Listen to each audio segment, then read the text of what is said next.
सरोज अपने कमरे में खिड़की के पास बैठकर किताबें पढ़ रही होती है। तभी अचानक से तेज बारिश होने लगती है, जिस वजह से खिड़की के जरिए बारिश के कुछ छींटे सरोज के ऊपर आती हैं। साथ ही तेज बारिश होने की वजह से बारिश की आवाज सुनकर सरोज किताब बंद करके गुस्से में खड़ी होती है और खिड़की बंद करते हुए खुद से कहती है, इस बारिश ने तो मेरा सारा मूड ही खराब कर दिया, इसे भी अभी होनी थी। सरोज खिड़की बंद करके बाहर जाती है, जहां वो देखती है कि उसका पूरा परिवार बालकनी पर बैठकर चाय पकौड़े खाते हुए बारिश के मजे ले रहे हैं। आ गई मेरी बच्ची, देख बाहर कितनी अच्छी बारिश हो रही है, तू भी हमारे साथ बालकनी पर बैठकर चाय पकौड़े खा ले और बारिश के मजे ले ले। बारिश का मौसम सभी मौसमों से सबसे अच्छा होता है। पता नहीं आप लोगों को कैसे बारिश पसंद है, मुझे तो बारिश और बारिश की आवाज से भी परेशानी होती है। मुझे नहीं खाना आप लोगों के साथ चाय पकौड़े इस बारिश में।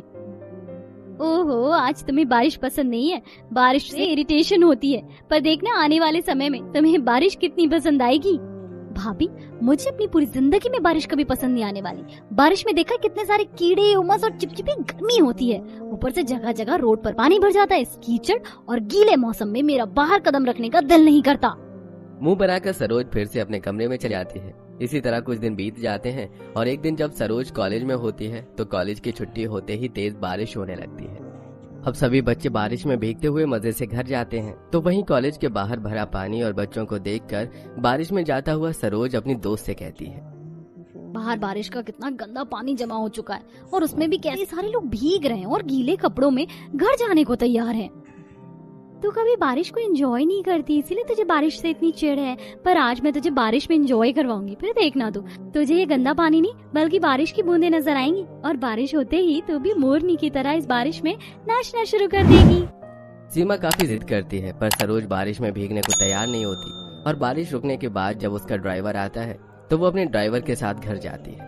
इसी तरह कुछ दिन बीत जाते हैं और एक दिन सीमा अपने कुछ दोस्तों के साथ एक रेस्टोरेंट में जाती है, जहां वो बाहर छाते के नीचे टेबल कुर्सी पर बैठकर खाना एंजॉय कर रही होती है। मौसम तो एकदम से बदल गया है, किसी भी वक्त बारिश हो सकती है। अगर बारिश होगी तो मजा आ जाएगा। यार प्लीज मेरे सामने बारिश का नाम मत लिया करो। बारिश का नाम सुनते ही मुझे वही चिपचिपी गर्मी, रोड पर जमा गंदा पानी, कीड़े नजर आते हैं। इसीलिए जब मैं यहाँ से चली जाऊँ तभी बारिश शुरू हो। सरोज इतना बोली रही होती है कि तभी अचानक से बारिश शुरू हो जाती है। जहां सरोज के सभी दोस्त बारिश में भीगने लगते हैं तो वहीं सरोज रेस्टोरेंट के अंदर जाती है, पर इस बार सीमा भी पूरा मन बना लेती है कि वो सरोज को गीला करके रहेगी और इसीलिए वो जबरदस्ती उसका हाथ पकड़कर उसे बाहर खींच कर लाती है और बारिश में गीला करती है। देखा, बारिश इतनी भी खराब नहीं, मजा आ रहा है ना। इस बारिश में और गंदे पानी में खड़े होकर तुझे मजा आ रहा है, मुझे नहीं। तेरी वजह से मैं पूरी गीली हो गई, अब मैं घर कैसे जाऊंगी। सरोज अपनी दोस्त पर चिल्लाने लगती है और चिल्लाती हुई रेस्टोरेंट के अंदर जाती है। तभी वहाँ दीपक नाम का एक वेटर आता है और ये सब देख सरोज से कहता है, लगता है आपको गीला होना बिल्कुल भी पसंद नहीं है। आप बड़ी परेशान भी लग रही हैं इस बारिश की वजह से। वैसे मेरी बहन ने मुझे टेलर से सूट लाने के लिए कहा था। मैंने टेलर से तो सूट ले लिया, पर अब शाम को ही घर जाकर दे पाऊंगा। पर मुझे लगता है इस वक्त आपको इस सूट की ज्यादा जरूरत है। आप मेरी बहन की ड्रेस ले लीजिएगा, मैं इसी रेस्टोरेंट में काम करता हूँ। 1-2 दिन में आप वापस कर देना, मैं अपनी बहन को समझा लूंगा, वो कुछ नहीं बोलेगी। थैंक यू मुझे समझने के लिए। आप प्लीज मुझे ये ड्रेस दे दीजिए। दीपक अपनी बहन का सूट सरोज को देता है, जिसे बदलकर सरोज अपने घर जाती है और अगले दिन सरोज दीपक को उसकी बहन की ड्रेस देने उसी रेस्टोरेंट में वापस आती है। आप इसी रेस्टोरेंट में वेटर का काम करते हैं? आप बहुत अच्छे हैं। आज तक मेरे दोस्त और घर वाले भी मुझे नहीं समझ सके जितना आप मुझे एक दिन में समझ लिए। आपसे मिलकर बहुत अच्छा लगा और इस ड्रेस के लिए थैंक यू। अरे कोई बात नहीं, ये तो मेरा फर्ज था।